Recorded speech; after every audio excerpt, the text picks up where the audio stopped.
দুর্গাপূজা ঘিরে কোনো নিরাপত্তা ঝুঁকি নেই বলে জানিয়েছেন আইজিপি মইনুল ইসলাম। রাজধানীর পল্টনে ট্যুরিস্ট পুলিশ হেডকোয়ার্টারে আয়োজিত এক সেমিনার শেষে সাংবাদিকদের প্রশ্নের জবাবে একথা বলেন তিনি।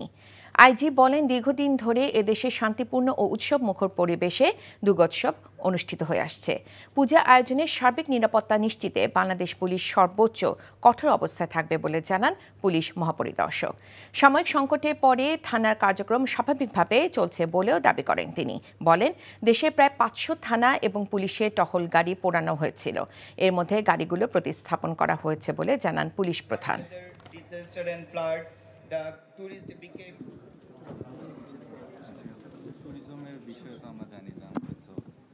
এই উৎসবটা অত্যন্ত শান্তিপূর্ণ হবে এবং এখানে হিন্দু সনাতন ধর্মাবলম্বী যারা তারা এটাকে একবারে পুরোপুরি নিরাপত্তার সঙ্গে তাদের ধর্মীয় সাড়ম্বরে সেটি পালন করবে এবং বাংলাদেশ পুলিশ সেখানে পূর্ণ নিরাপত্তা দিবে।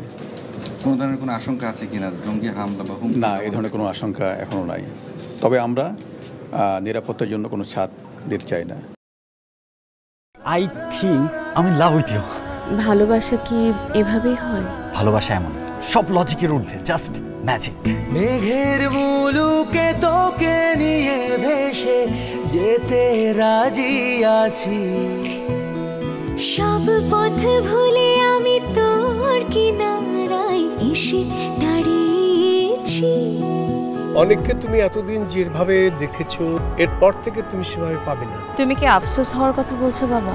You are good human being. আমি আমার মায়ের মতো হয়েছি। কাজটা তুমি ঠিক করেছো। আমার মনে হয় তোমার বাবা তোমাকে অনেক ভালোবাসে। মানে আব্বুর বাড়ি গাড়ি টাকা পয়সা এই সবকিছু খুব দরকার তোমার।